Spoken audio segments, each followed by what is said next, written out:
Morning to everyone. Can you hear me? Yeah. Okay. According to the Global Report on Food Crisis 2020, the drivers of food crisis, as well as lack of access to dietary energy and diversity, safe water, sanitation, and healthcare, will continue to create high levels of child malnutrition, while COVID-19 is likely to overburden health systems. The pandemic may well devastate livelihoods and food security, especially in fragile contexts, and particularly for the most vulnerable people working in the informal agricultural and non-agricultural sectors. A global recession will majorly disrupt food supply chains. So the atmosphere following this crisis, pandemic and non-pandemic, has raised two fundamental questions that can no longer be postponed. A problem of epistemology of science education. The relationship of credibility between science and new generation has been severely broken down. Public opinion often expresses itself with strong connotations, contrary to scientific judgments, and directly expressing a growing mistrust in science. The problem of educating the new generations in scientific thought brings with it the question of a crisis in the epistemology of research and science. Certainly, one of the sectors that will be most affected by these epistemological problems will be the agri-food sector, because it is linked strongly to personal health and the issue of hunger in the world. We will do the question of research epistemology in three moments. First one, the epistemological question of scientific research in a change of epoch. The second one, the educational epistemological question of science for the new generation, and we'll try a summary version of the problem as the third moment. Philosophically and theologically, the entire experience of 2020 brought to light the question of the role of reason, but with a novelty. Reason itself has also dragged with it the ethical and anthropological question into the arena of opinions. The entire planet has had to deal with a better truth that is not always appreciated and considered. I quote from the Philosophy number 4. Once reason successfully intuits and formulates the first universal principles of being and correctly draws from them conclusions which are coherent both logically and ethically, then it may be called right reason, or as the ancients called it, orthos logos, recta ratio. I think that the problem is triadic. On the one hand, the scientists, they account for a great intellectual vivacity, for the desire of many to contribute in finding solutions to overcome the crisis, and they feed on a whirlwind circulation of information. The hypotheses emerge are multiplied, sundry may suspended, others discussed because they confirm consolidated conventions or surprise them overturning, soliciting reactions or stirring emotions.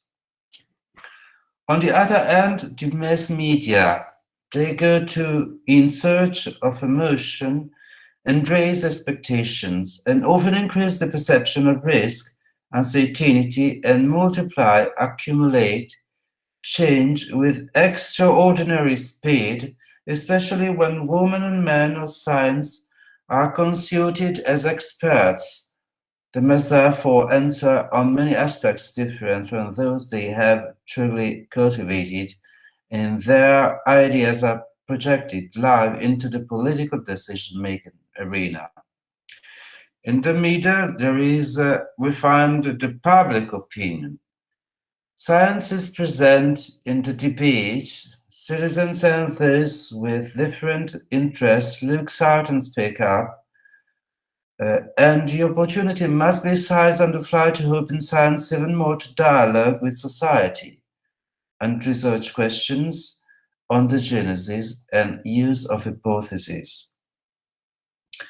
The different crises of 2020 in its drama offers a formidable testbed for a leap into the future, very unpredictable and therefore open to the improvements that everyone will be able to imagine and make.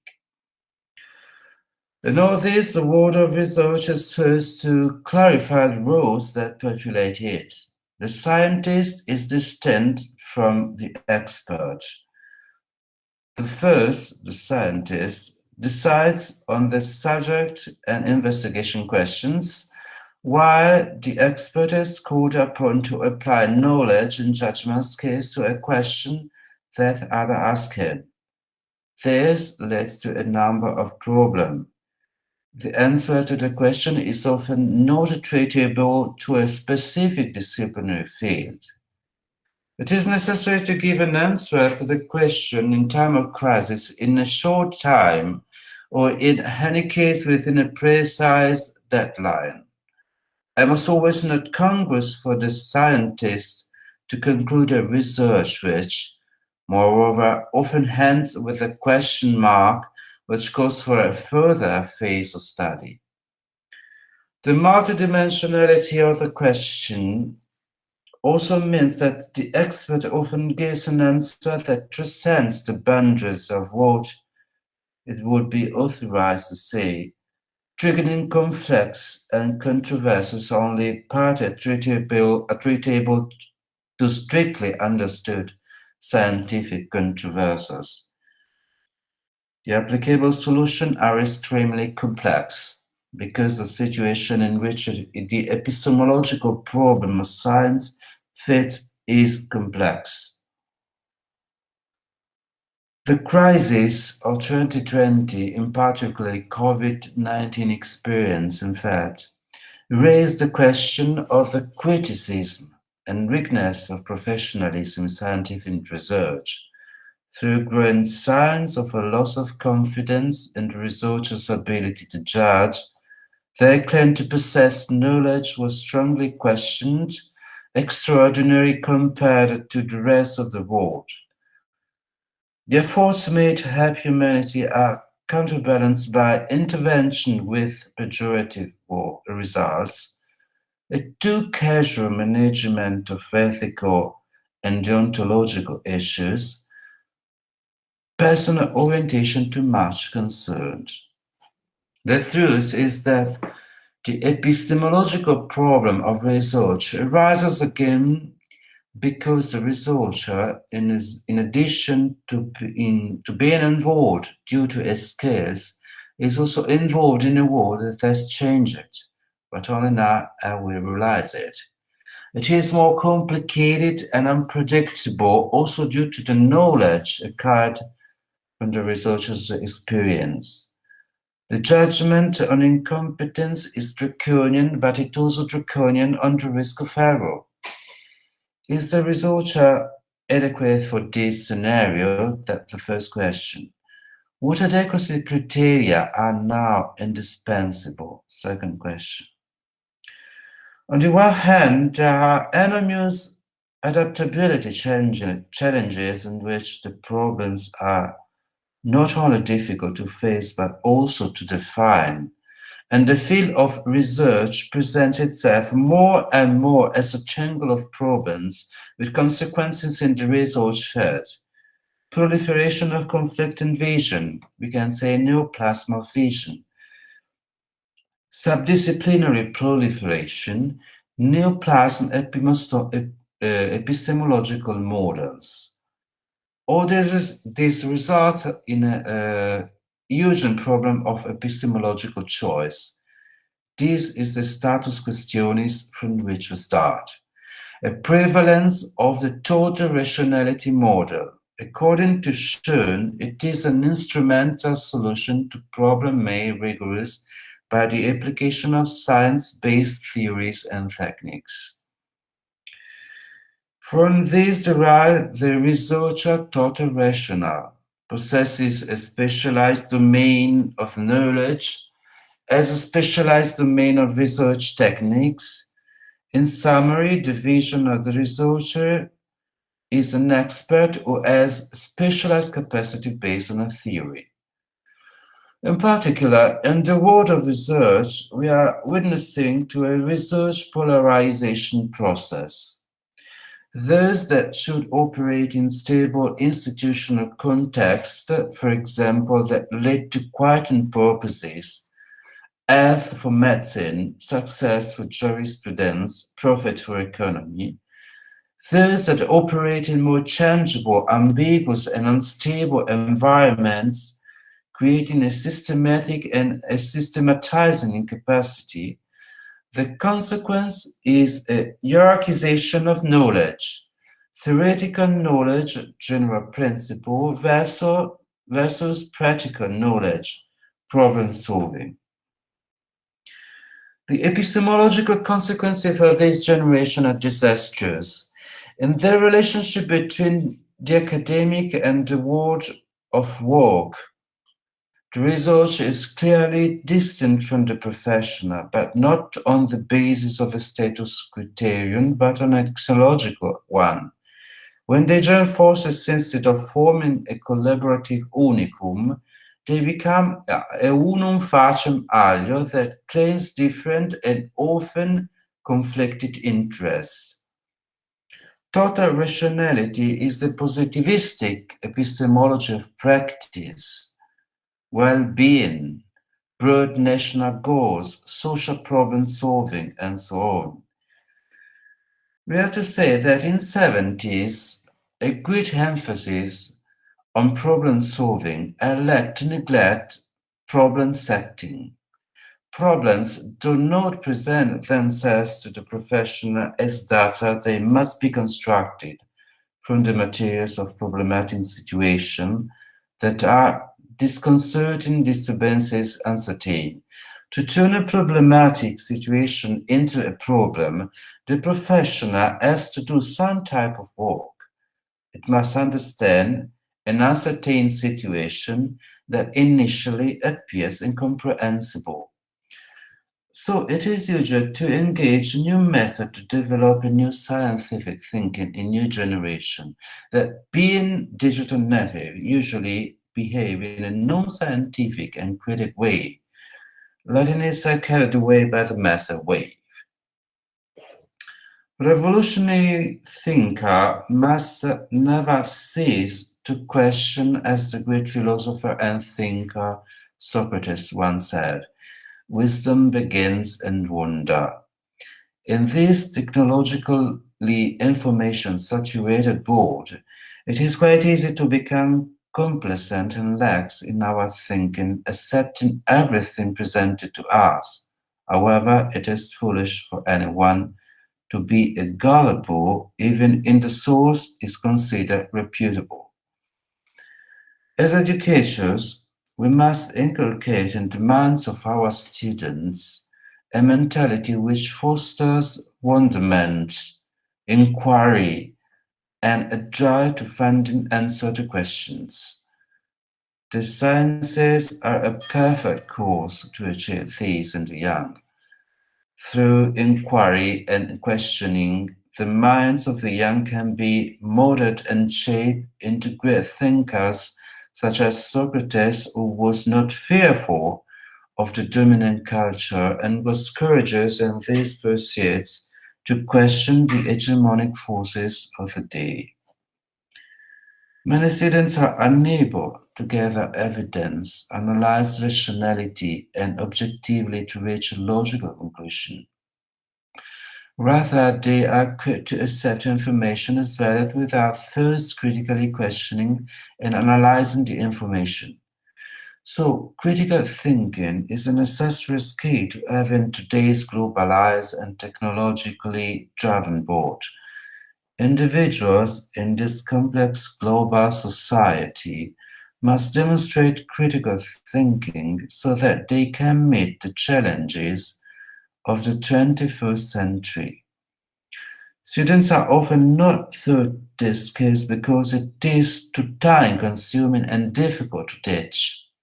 However, it is a necessary skill to have as it enables students to analyze, synthesize, make logical conclusions, solve problems, apply knowledge, and evaluate issues of concern. The knowledgeable thinkers have more opportunities to achieve success, solve problems, and take correct decisions in their jobs and lives. This should be the goal of every educator, to create knowledgeable thinkers who have the requisite skills to adapt to the rapid changes individuals will encounter in today's world. What has changed in all of this? The reality in which scientific thought moves has changed. From the static sacra, it has gone on to reveal itself to be historical dynamic. Thus, the epistemological problems of science is forced to confront the philosophical and theological question of the non-organic reality. Total rationality has lost much of the field in which it can give its best. Standardization and repetitiveness. With clear and stable purposes, it all comes down to a question of technical applicability. When the hands are confused and uncertain and even in conflict with each other, then the technique is powerless in the face of the problem set in question. Swampy plain where situation are misleading tangles outside the power of technique, but precisely in this swamp, these are the major problems of human interest. Which is the answer to these tangles? Several reference paradigms mixed together have been adopted. They are the so-called mixed method, which, however, present a major problem that is often overlooked. The adoption of the mixed method paradigm, in fact, is independent of any critical reflection on individual paradigms. Prevailing is the famous dichotomy of Gruber and Lincoln, according to which more than a mixture of paradigms, we should speak of a confluence of paradigms, so that in the scientific community, the positivist vision should be replaced by the vision of the interplay and confluence of paradigms. There is a problem. The question of incommensurability among paradigms is increasingly encountered, in which every accommodation can be considered as an a priori assumption of a positivist type. What to do in this case? What epistemology to adopt to get out to this problem? According to Professor Tarozzi of the University of Bologna, it is a question of overcoming the postmodernist clash paradigm, the conflict that occurs when a new set of fundamental assumptions about reality of human knowledge proves incompatible with an established set of such assumptions, on which qualitative research has been based so far. The third way must necessarily exist between ontological relativism and naive objectivism, namely that of matching on objectivist epistemology to a realist ontology. Certainly, today, we need an epistemology that uses a new paradigm capable of placing the acceptance of three fundamental research factors: the validity of starting questions, the justification and correct interpretation of the data, and the formulation of conceptual analysis and description with emphasis on mental and scientific creativity. Paradoxically, science becomes an art. What does all this translate into? in an epistemology of research that does not limit itself to finding spaces of use for mixed methods, but that also knows how to insert spaces in the research process for question of meaning and theoretical questions that have a considerable impact on empirical research and that tacitly assume they pollute data and analytical and interpretive process. In complex situations such as the one we are experiences, the identification of hypotheses to be tested is exposed to a strong tension because on the one hand it cannot be simplified and on the other hand it cannot be dispersed in too many streams and attempts because there is the urgency to deliver results to society, and a balance must be found between the two.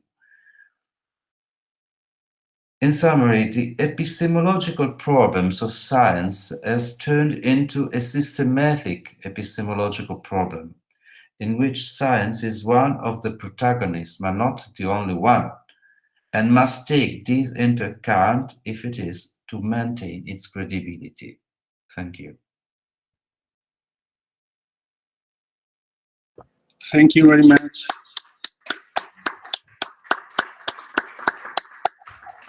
Thank you very much, Don Emilio, for this fascinating talk. Actually, you are touching and underlining, a lot of keywords that are fundamental for the scientific research. Actually, I was, catching some of them. So avoiding conflicting position among scientists, and also self-promotion phenomena, because these are very, hindering the right communication to citizens and also having a social impact of the science, the right social impact. And so the importance of asking us and answering to social questions. So to reduce the complexity, also, facing the COVID-19 phenomena, a new beer virus is a very complex, as we see also today, the science is always describing complex phenomena. So, and we need to reduce complexity. So, taking into account what I was saying before about the lectio magistralis of Professor Ivano Dionigi, the excellent lectio magistralis, we need, an Egyptologist, and actually we need that the science has to become an art. As an art, we have to interrogate us about the validity of our starting hypothesis. So, could you comment a little bit of this part? Because I think that is fundamental for biotechnologists, for agri-food sector, interrogating us in the starting hypothesis we are dealing with. Thank you, Don Emilio. Welcome. Could you answer to this part, please? How to help us to give, the right questions, the right hypothesis, and to limit the complexity. Yes. Who is the Egyptologist? Citing Professor Dionigi. I think that philosophically we can reconsider that the thought of the philosopher Antonio de Maria is to be considered very important. According to De Maria, the reality is not only complex, but is deontogeneic. That is dynamic. And this means that not only for scientists, but also for philosophers, for theologians, and for human researcher, the story as the sport in which every of us is called to build something in their lives is really important, so that is real that the classic metaphysic is passed away, but the non-organic reality requires a the non-organic metaphysic to be understood. So that that means that, for example, a theology is not required to formulate hypotheses on its own, not before having consulted also scientists.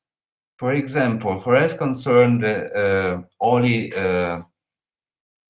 Scriptures, the inspiration problem of the Holy Scripture requires, for example, a strict link between theology and the psychology of the death.